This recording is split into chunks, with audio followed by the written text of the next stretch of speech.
Di video sebelumnya, pertarungan di hutan leluhur terus berlanjut dan memakan banyak korban. Sementara itu Punasaka masih berduel sengit dengan Rudel, dan entah sampai kapan itu berlangsung karena mereka abadi. Lalu seperti apakah kisah selanjutnya? Mari kita langsung gaskan saja. Lanjut bang.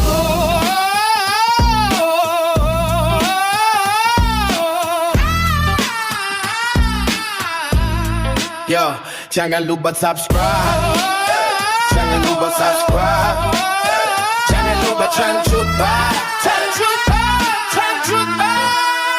Yo, check it. Sebelum lanjut ke pertarungan, sekilas kita dikenalkan sosok Punasaka sebelum menjadi bagian para leluhur. Dulu Punasaka hanya manusia biasa seperti Toya, namun tiba-tiba bakatnya terbangun dan sebagai gantinya semua ingatannya menjadi kabur. Tak lama kemudian Punasaka direkrut kelompok leluhur dengan tujuan untuk membantu umat manusia. Tapi Punasaka sendiri tidak tahu tujuan pribadinya sendiri bergabung dengan mereka. Punasaka sering dikirim oleh Neumann ke medan perang seluruh dunia, seolah dia adalah Punasaka Hiroshi yang asli, bertarung di medan perang menghilangkan semua keraguannya dan mengakui bahwa dirinya memang salah satu dari leluhur.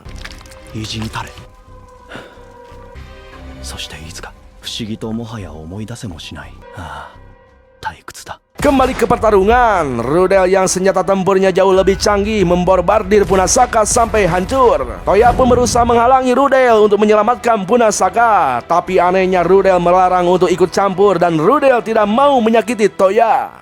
なぜ攻撃してこないかぬまま死ぬのも幸せよ何かがある Ya, dengan begitu Toya berpikir memiliki kesempatan untuk membawa Punasaka kabur. Namun Punasaka menolak untuk pergi dan memilih melanjutkan pertarungan. Tampak Punasaka memberi hormat kepada Rudel dan berterima kasih karena Rudel telah membuka pikirannya yang selama ini mengganggunya. Punasaka akhirnya paham bahwa dia tidak pernah menjadi salah satu dari leluhur dan tidak pernah ingin membantu umat manusia. Punasaka hanya ingin bertarung saling menghancurkan Sapaehna. Rudel pun juga merasakan hal yang sama dengan Punasaka. Itulah kenapa Rudel memilih bertarung melawan hutan leluhur, karena ingin bertarung langsung dengan seorang leluhur. Menurut pandangan Rudel, para leluhur harus punya keyakinan dan ambisi sebagai pahlawan itu adalah omong kosong belaka. Tidak sedikit orang yang berinkarnasi itu hanya mengincar bakat, hingga akhirnya terjebak di dalam delusi nama dan bakat dari masa lalu. Tindakan yang mereka lakukan itu hanyalah terdorong oleh khayalan mereka sendiri. Mereka yang sudah berinkarnasi sepenuhnya sudah bukan manusia lagi. Ironisnya, mereka yang hanya menginginkan bakat itu membuat mereka kehilangan segalanya.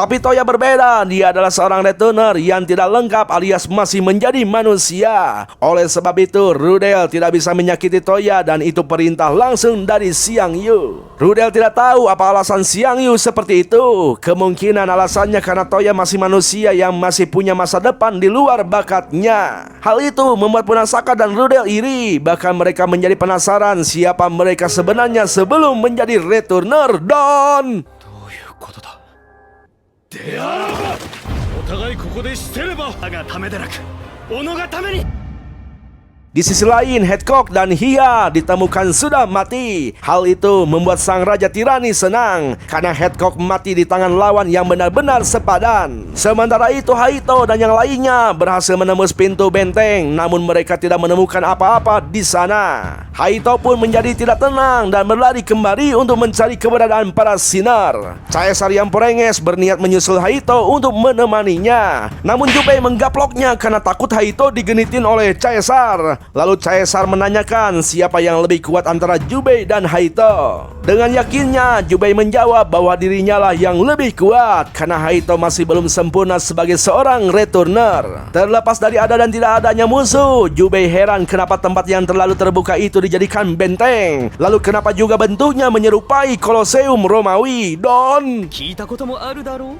砦というには開けすぎている Ya, ternyata Caesar adalah seorang sinner dan returner terkuat dari 5 jenderal macan. Caesar dipasang sebagai mata-mata dari pihak musuh. Itu artinya informasi yang didapatkan Punasaka dari Neumann tentang Toya yang dianggap mata-mata musuh tidaklah benar adanya. ならスパイは一体誰なんです そ最強の回り者だ。唐の昔に投げられていたのさ。中兵衛 Ya, Haito yang murka karena Caesar membunuh Jubei langsung menyerangnya. Namun Caesar yang sangat kuat itu dengan mudah mementahkan serangannya. Sementara itu Haito langsung terpental jauh hanya dengan satu serangan. Caesar mengatakan masih banyak teknik dan cara untuk menyerang dengan pedangnya. Caesar juga mengeluarkan banyak pedang Made-in Barat untuk menyerang Haito. Caesar ingin membuktikan bahwa senjata-senjata Made-in Barat itu sangat bagus, lebih bagus dari Made-in Japan. Dan akhirnya 圧倒的破壊力、防御かわし、小敵、最速死山、武器破り、エクスキューショナー、英雄の証。 Ya, Caesar mengungkapkan bakat pedangnya itu hanya bakat tambahan. Sebenarnya bakat utamanya adalah strategi untuk memimpin pasukan. Di sana Haito tidak mengerti kenapa dengan bakat sehebat itu kenapa Caesar menjadi pengkhianat. Caesar mengaku alasannya sederhana dan bahkan belum terbentuknya hutan leluhur, Caesar tidak pernah berada di pihak para leluhur. Caesar memancing amarah Haito dengan mayat Jubei yang diperlakukan seperti binatang. Dan cara Caesar itu berhasil membuat Haito sangat murka sehingga その手を離せ。竜か感情の激流か不完全な回り者。 Sementara itu, di sisi lain tampaklah Newton memprediksi serangan buah pembusukan Plot ternyata memiliki batasan pada radius 6 meter. Sedangkan buah gravitasinya mencakup radius 4 meter, yang berarti jangkauan kematian instan 2 meter. Tapi meskipun dalam posisi tidak menguntungkan, Newton dan Einstein masih punya peluang. Newton berencana akan terus mengejek Plot untuk memancing amarahnya, karena jika dia sudah marah, Plot dan Hitler tidak akan bisa bekerja sama dengan baik.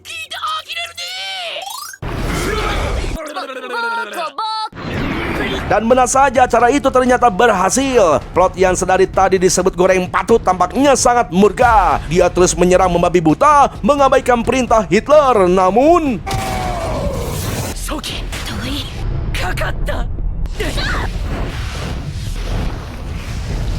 ya, ternyata justru Plot itu sengaja membatasi jangkauan pembusukannya untuk mengelabui Newton. Hitler mengungkapkan bahwa dalam kekuatan penuh, bakat pembusukannya bisa mencakup radius 50 meter. Intinya dari tadi, Hitler lah yang ngeprank Newton yang membuatnya salah memprediksi bakat lawan. Tampak Einstein masuk ke dalam kejebakan untuk menyelamatkan Newton. Namun Newton malah kesal kepada Einstein karena jika Einstein mati, dia tidak akan bisa balas dendam kepada Xiang Yu.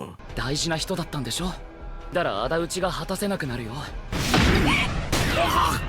Tapi anehnya Hitler tidak membunuh mereka dan menganggap pertandingan seri. Hitler menjelaskan alasannya kenapa dia tidak membunuh mereka. Itu karena mereka berdua tidak punya keyakinan alias buta pada bakat mereka. Selain itu, mereka seperti manusia yang saling melindungi. Hitler mengatakan satu-satunya yang ingin dia bunuh adalah mereka yang dikuasai oleh bakat dan terdelusi hingga menganggap diri mereka itu sebagai leluhur bukan manusia. Sebelum pergi, Hitler mengatakan, "Aku harap kau akan terus menghargai sisi manusiamu agar kami tidak menyesal menyelamatkan nyawamu," dan berpesan jangan percaya dengan semua yang dikatakan oleh Neumann. 人間は殺めない。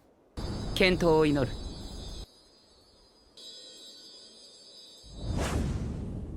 Setelah itu, mereka kembali ke markas menemui Neumann. Dengan muka yang terlihat kesal dan penasaran, Einstein bertanya apakah Neumann mengenal baik Hitler dan menanyakan apakah Xiang Yu dan pasukan Sinner miliknya benar-benar kelompok penjahat seperti apa yang dikatakan oleh Neumann. Tampaknya Neumann rewas untuk menjawab pertanyaan itu dan menuduh bahwa Einstein dan Newton sudah dicuci otaknya oleh musuh. Namun Newton mengaku masalahnya bukan itu. Mereka berdua hanya mempertimbangkan kemungkinan jika benar tujuan para Sinner itu menciptakan kekacauan skala global, mereka akan mudah melakukannya dengan jumlah pasukan mereka yang besar. Jika benar seperti itu, mereka hanya perlu membagi pasukan mereka ke seluruh dunia dan mengamuk. Nah, yang jadi pertanyaannya, kenapa mereka tidak melakukan itu, malah membawa seluruh pasukan ke tanah yang tidak berpenghuni itu menunggu diserang tanpa rencana? Jika Xiang Yu hanya ingin bertarung secara langsung, seharusnya dia berada di garis depan. Jadi, menurut Newton, pasukan Sinner bukanlah organisasi yang hanya ingin menciptakan kekacauan. Mereka pasti memiliki motif tersembunyi dalam pertempuran tersebut. Atau mungkin ada seseorang yang memaksa mereka masuk ke perang tersebut. じゃないと力ずくになるわ。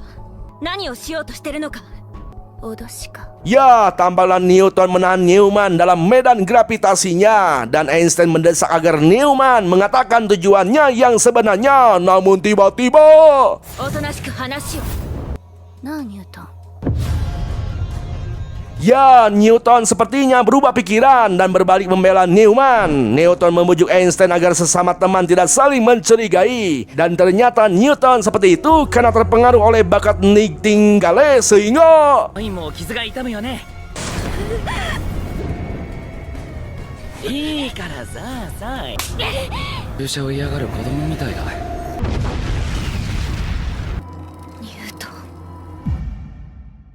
Bersamaan dengan itu, tampaklah Punasaka sudah dikalahkan oleh Rudel. Dan Rudel mengarahkan Toya untuk menemui Xiang Yu di kastil Sang Tirani di sisi lain benteng tersebut sebelum dia akhirnya benar-benar lenyap. Sementara itu Punasaka merasa bersyukur bahwa ini adalah momen ajaib karena akhirnya dia bisa bertarung atas kehendaknya sendiri, bukan demi idealisme atau tujuan bahkan kemenangan. Lalu tiba-tiba Punasaka menyuruh Toya pergi dan memintanya untuk mencuri bakatnya karena bakat keabadiannya akan sangat berarti untuk Toya. 最初で最後の頼み事、おのずと分かることでありますね。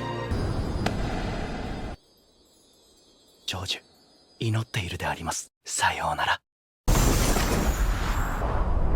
僕に Ya, di sana Toya tampak sangat terpukul dengan kematian Punasaka, tapi dia harus segera pergi untuk menemui Xiang Yu. Tampaklah kastil itu dikelilingi oleh makam para tokoh penting yang ada dalam sejarah dunia. すごい数だそんななんだ偉人の名のあるダメだ今はただ前に進むことだけを Sementara itu Xiang Yu di Armon dan si Prama sudah siap menyambut kedatangan Toya.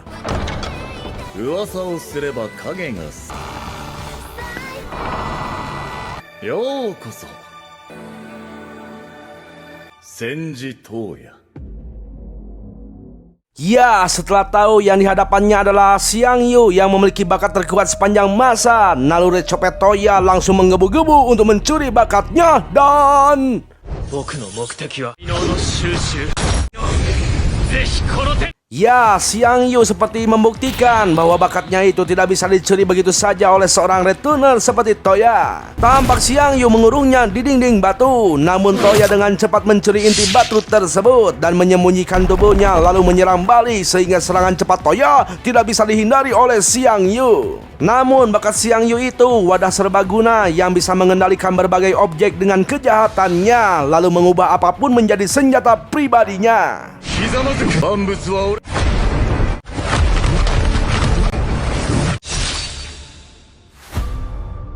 Setelah cukup bersenang-senang melayani Toya, Xiang Yu langsung melumpuhkannya. Xiang Yu menyuruh Toya untuk menyembuhkan lukanya sendiri dengan bakat abadi yang dicurinya dari Punasaka. Menurut Xiang Yu, meski Toya bisa mencuri bakat, tapi kualitasnya tetap lebih rendah dari yang asli. Xiang Yu menyebut Toya itu seperti kakaknya yang berambisi mengumpulkan bakat. Ya, di sana Toya tidak menyangka Xiang Yu ternyata mengenal kakaknya. Xiang Yu menjelaskan dia mengenal kakaknya dengan baik karena dulu mereka berdua adalah anggota asli dari hutan leluhur. Dan Seiya, kakaknya Toya itu adalah satu-satunya retuner yang mampu menandingi Xiang Yu. Untuk mengenalkan siapa Seiya sebenarnya lebih jauh lagi kepada Toya, Xiang Yu menojos perut Toya dan tiba-tiba alam bawah sadar Toya bisa melihat masa lalu Seiya. Dulu di antara retuner lain, Xiang Yu orang yang paling dekat dengan Seiya. Mereka berdua sering latihan di tempat persembunyian Xiang Yu, yaitu yang sekarang disebut hutan leluhur. Xiang Yu adalah ahli bela diri, sementara Seiya adalah wadah universal yang memungkinkannya unggul dalam berbagai bidang. Seiya adalah retuner dapat Pinci yang terkenal sebagai orang jenius dengan banyak bakat. Meskipun memiliki bakat yang luar biasa yang mampu mengubah dunia, mereka tidak memiliki ambisi atau tujuan dan hanya menjalani hidup tanpa arah. Hubungan Seiya dan Xiang Yu saat itu sangatlah baik. Xiang Yu selalu mengantar Seiya bolak-balik dengan teleportasinya. Namun untuk menggunakan bakatnya itu, Xiang Yu harus melukai orang itu secara fisik. Tapi meski begitu, Seiya tidak sedikit pun keberatan. Sementara itu, Seiya punya bakat menyembunyikan kelopak bunganya, jadi dia bisa hidup dengan bebas di masyarakat normal tanpa ada yang tahu bahwa dia adalah seorang returner. Saat itu, Toya masih bocil, tidak menyadari bahwa kakaknya adalah returner sempurna. Kala itu, Toya selalu menguntit Seiya karena Toya ingin seperti kakaknya yang serba bisa, bahkan ingin melampauinya. やめとけ。お前も僕がノーナ Seiya adalah orang pekerja keras yang terus berlatih untuk menguasai banyak bakat. Seiya seperti itu, tujuannya hanya ingin menjadi kakak yang baik yang bisa dibanggakan oleh Toya. Seiya sangat mengagumi dan bangga kepada Toya yang selalu bekerja keras untuk melampaui Seiya. Namun di lain sisi, Seiya juga merasa bersalah karena bakatnya itu dia dapatkan dari kelopak bunga, bukan dengan cara alami atau adil seperti Toya. Tapi saat itu Xiang Yu tidak puas dengan jawaban yang diberikan oleh Toya. Xiang Yu yakin ada tujuan yang lebih besar daripada itu, dan tujuannya yang besar itu adalah perdamaian dunia. Xiang Yu yang memiliki tujuan yang sama dengan Toya mengajaknya untuk melakukannya bersama. Selain Xiang Yu, para returner lain pun ingin ikut bergabung dengan Seiya kecuali Neumann. Menurut Neumann, dunia ini penuh dengan masalah, jadi mustahil untuk mewujudkan perdamaian. Tapi akhirnya Neumann juga setuju dengan rencana tersebut. Seiya dipilih untuk melakukan langkah pertama mereka dan resmi membentuk kelompok hutan leluhur. Xiang Yu juga mengajak para Sinner untuk bergabung dengan hutan leluhur untuk mewujudkan perdamaian dunia. Tapi mereka menolak ajakan tersebut karena mereka tidak termasuk golongan hebat. Para Sinner juga menuduh palingan mereka akan dibasmi oleh para returner hebat untuk mewujudkan perdamaian dunia. Karena dunia tidak mungkin bisa damai dengan adanya para Sinner. 君も離れた方がいい。こうは私たちが間違いを君から死んじゃうよ。話は最後まで聞け。 Namun Xiang Yu menyangkal karena kedatangannya untuk merekrut mereka semua ke dalam hutan leluhur. Xiang Yu yakin dengan adanya hutan leluhur, para Sinner dan returner bisa bersatu dengan tujuan yang sama. Namun Hitler menolaknya karena tidak semua orang berpikir seperti Xiang Yu. Ada beberapa returner yang memiliki masalah akibat bakat mereka, dan semua Sinner pada akhirnya akan melakukan kejahatan. Xiang Yu mengaku sudah tahu akan masalah itu. Oleh karena itu Xiang Yu berjanji jika ada seseorang yang benar-benar terobsesi dengan bakatnya, maka Xiang Yu yang akan mengurusnya. Xiang Yu tidak akan membiarkan adanya klasifikasi berdasarkan bakat yang mereka terima. Mau itu returner hebat atau Sinner, semuanya harus setara. Saat berada di markas, Xiang Yu melihat banyak returner yang direkrut oleh Neumann. Xiang Yu pun berusaha merekomendasikan para Sinner yang dianggap tidak sehebat mereka untuk bergabung ke hutan leluhur. Seiya sebenarnya senang mereka bisa bergabung dan akan menerima mereka dengan baik karena Seiya memiliki kasih sayang yang tidak terbatas yang bisa menjadi pemimpin yang mereka butuhkan. Namun sepertinya Seiya terhasut oleh Neumann. Seiya memutuskan bahwa langkah pertama hutan leluhur menuju perdamaian dunia adalah membantai semua returner kelas Sinner. Menurut Seiya, jika tidak dibasmi, para Sinner itu hanya akan menimbulkan kekacauan. 話が違うじゃねえか。指針はダヴィンチに任せるって。今すぐ発言を撤回しろ。加速度的に増えているようです。による犯罪が行われていないか。 Dan alasan kuat lainnya dari Seiya adalah karena Toya diserang oleh seorang returner kelas Sinner. Jadi ternyata Toyalah yang menjadi dorongan kuat Seiya ingin mewujudkan perdamaian dunia dengan membasmi semua Sinner. Namun Xiang Yu punya pemikiran lain tentang returner kelas Sinner, bahwa ada banyak para Sinner di dunia ini yang tidak berbahaya. Tapi Seiya tidak mentolerirnya. Menurut Seiya, semua Sinner itu jahat. Jika dibiarkan maka akan banyak korban lagi selain adiknya. Intinya, keberadaan returner Retuner kelas Sinner itu merupakan ancaman langsung bagi perdamaian dunia. Xiang Yu pun sontak geram dengan apa yang direncanakan Seiya. Dengan sangat marah, Xiang Yu meminta kejelasan kepada Seiya apa yang akan dia lakukan. Apakah akan segera membunuhnya karena bakat Xiang Yu dari Raja Tirani sudah membunuh ribuan orang, atau membiarkannya duduk manis saat Seiya membunuh semua teman-teman Sinnernya, atau juga akan meminta bantuan Xiang Yu untuk membunuh semua Sinner dan 気がするんだせいやてめえの突然で扱われる玩具そんなつもりじゃ宣戦布告やめろ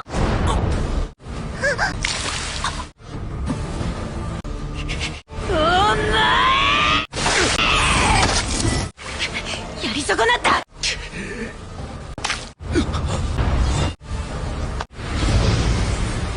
Ya, Seiya menggunakan bakat teleportasi Xiang Yu untuk menyelamatkannya dari amukan para Retuner hutan leluhur. Ternyata niat Seiya bukan seperti membunuh semua Sinner atas nama perdamaian. Seiya seperti itu karena terdorong amarahnya saja lantaran Toya hampir mati diserang Returner. Xiang Yu pun sadar akan hal itu. Tidak mungkin Seiya ingin menyakiti orang lain atas nama kemajuan. Dalam keadaan sekarat itu, Seiya menyampaikan permintaan maafnya untuk Toya kepada Xiang Yu. Seiya meminta maaf karena belum bisa menjadi kakak yang baik untuk Toya. Xiang Yu menyarankan jika Seiya ingin Toya tahu, lebih baik Seiya sendiri yang memberitahunya. ちゃんと向き合ってですね。兄さんきっと許してくれる Xiang Yu mengakui kesalahannya karena jika dia tidak membebankan tanggung jawab mewujudkan perdamaian dunia padanya, mungkin saat ini Seiya bisa hidup bahagia selamanya jika tetap fokus untuk membuat Toya bangga. Xiang Yu juga mengaku bahwa dialah yang membunuh Seiya, namun Xiang Yu tidak akan meminta maaf. Di sana Toya berterima kasih kepada Xiang Yu karena sudah menunjukkan semuanya. Hingga akhirnya Toya tahu bahwa kakaknya itu seorang Retuner, bukan seorang jenius. Dan yang paling penting, Seiya selalu memperdulikannya. Tapi Toya juga yakin Xiang Yu menunjukkan masa lalu Seiya bukan hanya agar Toya tahu kebenarannya, namun ada tujuan lain selain hal tersebut, dan tujuannya itu adalah じゃないですか。僕に何かをさせるため。ノイマンを止めろ Ya, di sana Toya berpikir bahwa dia harus membujuk para Retuner untuk berhenti menghabisi Sinner. Jika itu bisa terjadi, maka mereka bisa hidup berdampingan. Tapi sayangnya bukan itu yang dimaksud oleh Xiang Yu, karena masalah itu sudah teratasi. Dan seharusnya Toya mengerti setelah melewati semua ini, di mana hutan leluhur tidak akan bubar setelah para Sinner dibasmi. Sudah jelas Neumann sedang merencanakan sesuatu. Dia menggunakan perdamaian dunia Seiya sebagai kedok untuk menyembunyikan niat aslinya. Di mana setelah para Sinner dibasmi, maka selanjutnya yang akan dibunuh Neumann adalah まさか。下がれ東也こう今戻っ奴は五個将の一人た彼女を死なせないでくれたまえ。柳生さんや武蔵の到着だ。ハイトさんあれか。 Yo, segitu dulu bro ceritanya. Gimana masih mau lanjutkan nih? Ya pokoknya mah pemirsa yang budiman dan baik hati, jangan lupa like dan subscribe-nya ya, supaya Bang Utanya makin semangat untuk membuat konten-konten terbarunya. Pokoknya mah ya, setiap konten yang ditonton ambil baiknya, buang buruknya. Terima kasih telah menonton. Sayonara, goodbye. Ingat jangan lupa bahagia ya pemirsa.